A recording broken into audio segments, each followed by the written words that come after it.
৫ August Awami League সরকার পতনের পর যুক্তরাজ্যে গিয়ে রাজনৈতিক আশ্রয় চেয়েছেন আওয়ামী লীগের বেশ কয়েকজন সাবেক সংসদ সদস্য ও নেতা।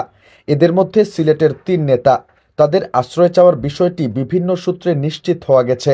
দেশের একটি সংবাদ মাধ্যম বলছে, সিলেটসহ সারা দেশের আওয়ামী লীগের অনেক নেতা যুক্তরাজ্যে গিয়েছেন মাল্টিপল এন্ট্রির ভ্রমণ ও বিনিয়োগকারীসহ নানান ভিসায়। সুইজারল্যান্ড ও পর্তুগাল সহ ইউরোপের বিভিন্ন দেশেও আছেন নেতারা। অনেকে আছেন সৌদি আরব সারা বছরের ভিসা নিয়ে। দুবাই সহ মধ্যপ্রাচ্যের দেশগুলোতেও সাম্প্রতিক সময়ে দেখা গেছে আওয়ামী লীগের অনেক দাপুটে নেতাকে। এখন পর্যন্ত অন্তত ৩ নেতার ব্রিটেনে রাজনৈতিক আশ্রয় চাওয়ার ব্যাপারে নিশ্চিত হওয়া গেছে। এই ৩ জনই সিলেটের।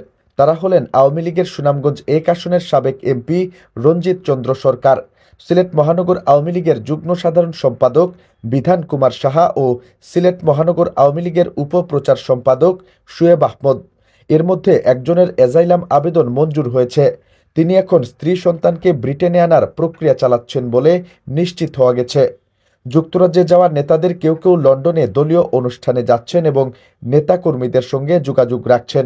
আবার অনেকে নীরবে পরিবারের সদস্যদের সঙ্গে সময় কাটাচ্ছেন, এড়িয়ে যাচ্ছেন নেতাকর্মীদের। রঞ্জিত সুনামগঞ্জ ১ আসন থেকে ২০২৪ সালে দ্বাদশ জাতীয় সংসদ নির্বাচনে বাংলাদেশ আওয়ামী লীগের মনোনয়নে সংসদ সদস্য নির্বাচিত হন। তিনি ও সিলেট মহানগর আওয়ামী লীগের যুগ্ম সাধারণ সম্পাদক বিধান কুমার সাহা সিলেট সিটির সাবেক মেয়র আনোয়ারুজ্জামান চৌধুরীর ঘনিষ্ঠজন। সূত্র জানায়, শেখ হাসিনা সরকার পতনের দিন বিকেলে সিলেটের তামাবিল সীমান্ত দিয়ে আওয়ামী লীগ ও ছাত্রলীগের বেশ কয়েকজন নেতা ভারতে পাড়ি জমান। পরবর্তীতে ইমিগ্রেশন করে বৈধ পথে ভারত যাওয়া ঝুঁকিপূর্ণ হয়ে ওঠায় আওয়ামী লীগ ও অঙ্গ সংগঠনের কয়েকশো নেতাকর্মী সিলেটের গোয়াইনঘাট, কোম্পানীগঞ্জ ও কানাইঘাটের বিভিন্ন সীমান্ত দিয়ে অবৈধভাবে ভারত চলে যান।